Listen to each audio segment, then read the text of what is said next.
நண்பர்களுக்கு வணக்கம். MAGTNPSC அகாடமியிலிருந்து முனைவர் மா. விஜய் அலெக்சாண்டர்.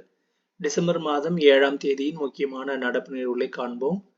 ஃபெஞ்சால் புயல் பாதிப்புக்கு உதவுவதற்காக மாநில பேரிடர் நிவாரண நிதியிலிருந்து STRF மத்திய அரசின் பங்காக ரூபாய் 944.80 கோடியை தமிழக அரசுக்கு விடுவிக்க மத்திய உள்துறை அமைச்சகம் ஒப்புதல் அளித்துள்ளது. தமிழகத்தில் கடந்த நவம்பர் 30 முதல் வீசிய ஃபெஞ்சால் புயலால் மாநிலத்தின் கடலோர மாவட்டங்கள் மற்றும் வட மாவட்டங்கள் கடுமையாக பாதிக்கப்பட்டன. விழுப்புரம், கடலூர், கள்ளக்குறிச்சி ஆகிய மாவட்டங்களில் புயலின் தாக்கம் கடுமையாகவும், திருவண்ணாமலை, தர்மபுரி, கிருஷ்ணகிரி உள்பட 14 மாவட்டங்களில் வழக்கத்தை விட மழை கடுமையாகவும் பெய்தது. இதைத் தொடர்ந்து புயலால் பாதிக்கப்பட்ட 14 மாவட்டங்களில் மீட்பு மற்றும் நிவாரண பணிகளை மேற்கொள்ள ஏதுவாக மத்திய அரசு இடைக்காலமாக ரூபாய் 2000 கோடி வழங்க வேண்டும் என்று பிரதமர் நரேந்திர மோடிக்கு முதல்வர் மு.க. ஸ்டாலின் கடிதம் எழுதினார் என்பது குறிப்பிடத்தக்கது. புயலால் பாதிக்கப்பட்ட பகுதிகளை பார்வையிட தமிழகம் வந்துள்ள மத்திய குழுவினரிடம் ஃபெஞ்சால் புயல் பாதிப்பை சீர் செய்ய ரூபாய் 6675 கோடி வழங்க பரிந்துரைக்க வேண்டும் என்று முதல்வர் மு.க. ஸ்டாலின் வேண்டுகோள் விடுத்துள்ளார்.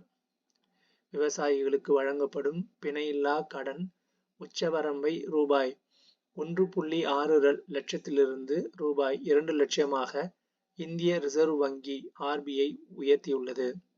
இதற்கு முன்பு கடந்த 2010ஆம் ஆண்டு விவசாயிகளுக்கான பிணையில்லா கடன் வரம்பு ரூபாய் 1 லட்சமாக உயர்த்தப்பட்டது. அதைத் தொடர்ந்து 2019ஆம் ஆண்டு ரூபாய் 1.6 லட்சமாக உயர்த்தப்பட்டது குறிப்பிடத்தக்கது. தேசிய திரைப்பட வளர்ச்சிக் கழகமும் தேசிய திரைப்பட ஆவண காப்பகமும் அமைச்சர் அஸ்வினி வைஷ்ணவின் முனைப்பு காரணமாக சில புதிய முயற்சிகளில் இறங்கியிருக்கின்றன. பழைய இந்திய திரைப்படங்களை சேகரிப்பது, பாதுகாப்பது, எண்மப்படுத்துவது, மீட்டெடுப்பது ஆகியவற்றின் மூலம் திரைப்பட ஆவண காப்பகத்தை தேசிய திரைப்பட பாரம்பரிய பாதுகாப்பு திட்டத்தின் மூலம் உருவாக்குவதுதான் நோக்கமாகும் என தெரிவித்துள்ளார்.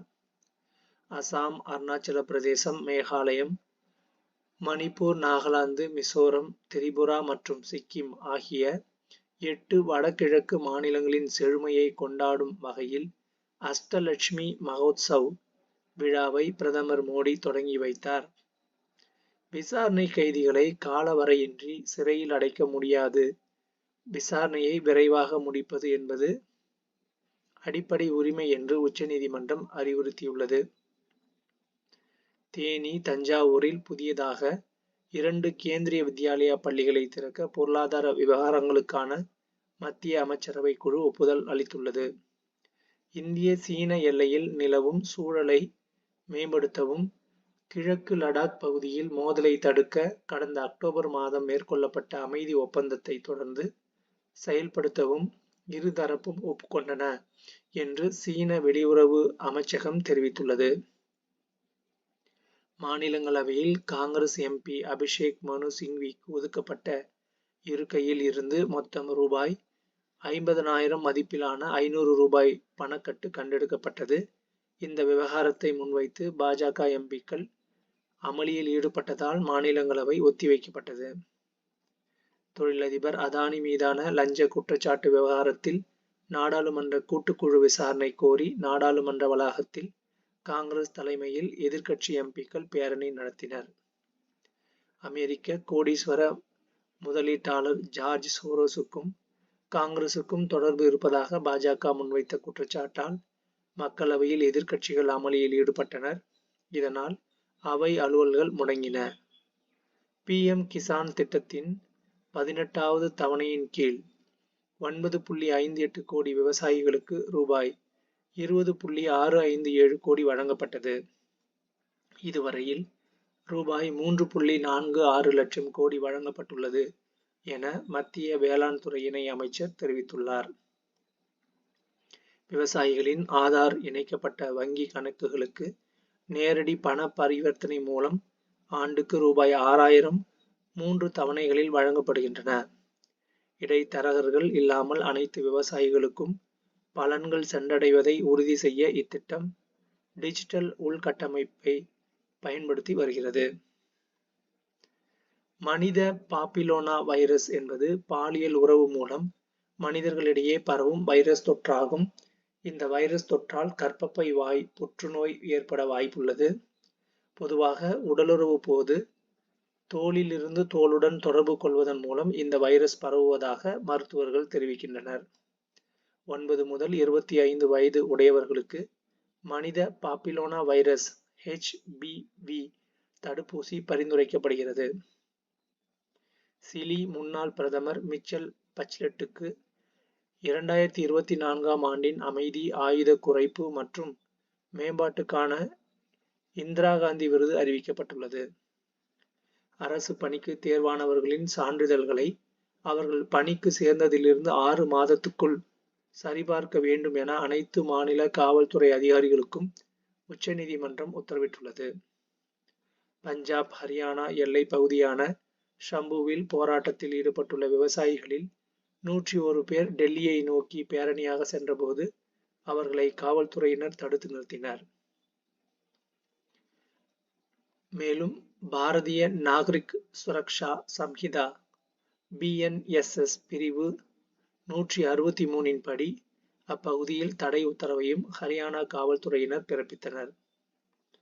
வங்கதேசத்தில் இந்துக்கள் மீதான தாக்குதல்களால் இருதரப்பு உறவில் விரிசல் ஏற்பட்டுள்ள நிலையில் இந்திய வெளியுறவு செயலர் விக்ரம் மிஸ்ரி டிசம்பர் 9ஆம் தேதி அந்நாட்டுக்கு பயணம் மேற்கொள்ள இருக்கிறார். இந்தியா, பாகிஸ்தான், இந்தியா, வங்காளதேசம் எல்லைகளில் தடுப்புகளை ஏற்படுத்த முடியாத 600 இடைவெளிகளை மின்னணு வழியில் கண்காணிக்கும் திட்டத்தை முன்னெடுத்துள்ளதாக எல்லை பாதுகாப்பு படை தெரிவித்துள்ளது. நாட்டில் 5இல் 1 குழந்தை சிசேரியன் பிரசவம் மூலம் பிறக்கிறது. சிசேரியன் மூலம் குழந்தை பிறப்பு விகிதத்தில் தெலுங்கானா முதலிடத்திலும் தமிழகம் 2ஆம் இடத்திலும் உள்ளது என்று ஆய்வில் தெரிவிக்கப்பட்டுள்ளது. வங்கிகளுக்கான குறுகிய கால கடன்கள் மீதான வட்டி விகிதத்தில், அதாவது ரெப்போ ரேட் விகிதத்தில் எவ்வித மாற்றத்தையும் இந்திய ரிசர்வ் வங்கி RBI மேற்கொள்ளவில்லை. இதன் மூலம் தொடர்ந்து 11வது முறையாக வட்டி விகிதம் மாற்றமில்லாமல் 6.50% தொடர்கிறது. ஐக்கிய நாடுகள் கல்வி, அறிவியல், பண்பாட்டு நிறுவனம் யுனெஸ்கோ தஞ்சாவூர் மாவட்டம் கும்பகோணம் வட்டம் துக்காச்சி ஆபத் சகாயேஸ்வரர் கோயிலுக்கு அதன் தொன்மை மாறாமல் புதுப்பித்து குடமுழக்கு நடத்தி பாதுகாத்தமைக்காக 2024ஆம் ஆண்டுக்கான சிறப்பு விருதை வழங்கி கௌரவித்துள்ளது. 70 வயதிற்கும் மேற்பட்ட முதியோருக்கு ஆயுஷ்மான் பாரத் பிரதமரின் ஜன ஆரோக்கிய திட்டம் APPMJ என்ற இலவச மருத்துவ காப்பீட்டு திட்டத்தை இந்திய அரசு 2024 அக்டோபர் 29ஆம் நாள் தொடங்கியது.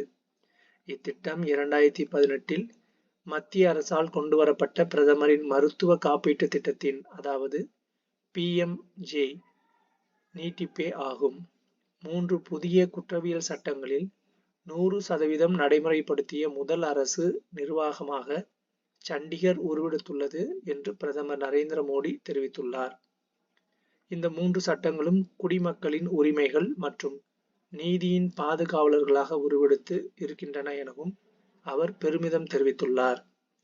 இந்திய தண்டனை சட்டம், குற்றவியல் நடைமுறை சட்டம், இந்திய சாட்சியங்கள் சட்டம் ஆகிய பிரிட்டிஷ் ஆட்சிக்கால சட்டங்களுக்கு மாற்றாக பாரதிய நியாய சம்ஹிதா, பாரதிய நாகரிக் சுரக்ஷா சம்ஹிதா, பாரதிய சாக்ஷிய அதிநியம் ஆகிய 3 புதிய குற்றவியல் சட்டங்களை மத்திய அரசு அறிமுகம் செய்தது. இந்த புதிய சட்டங்கள் கடந்த ஜூலை 1ஆம் தேதி முதல் அமலுக்கு வந்துள்ளன. இதில் சமத்துவம், நல்லிணக்கம், சமூக நீதி ஆகிய சித்தாந்தங்களுடன் பாரதிய நியாய சம்ஹிதா சட்டம் உருவாக்கப்பட்டுள்ளது. இந்த புதிய சட்டத்தின் கீழ் பாலியல் வன்கொடுமை போன்ற கொடூர குற்றங்களில் விசாரணை தொடங்கிய 60 நாட்களுக்குள் குற்றச்சாட்டு பதிவு செய்யப்பட்டு அடுத்த 45 நாட்களுக்குள் விசாரணை முடிக்கப்பட்டு குற்றவாளிக்கு தண்டனை வழங்கப்பட்டுவிடும். குடிமக்களே முதன்மையானவர்கள் என்பதே இந்த புதிய சட்டத்தின் தாரக மந்திரம் என்று பிரதமர் மோடி பெருமிதம் தெரிவித்துள்ளார். ஊரக மேம்பாட்டுக்கு மத்திய அரசு ஒதுக்கும் நிதியில் 57% தேசிய ஊரக வேலைவாய்ப்பு திட்டத்திற்கு தான் வழங்கப்படுகிறது என்று மத்திய அமைச்சர் தெரிவித்துள்ளார். நன்றி.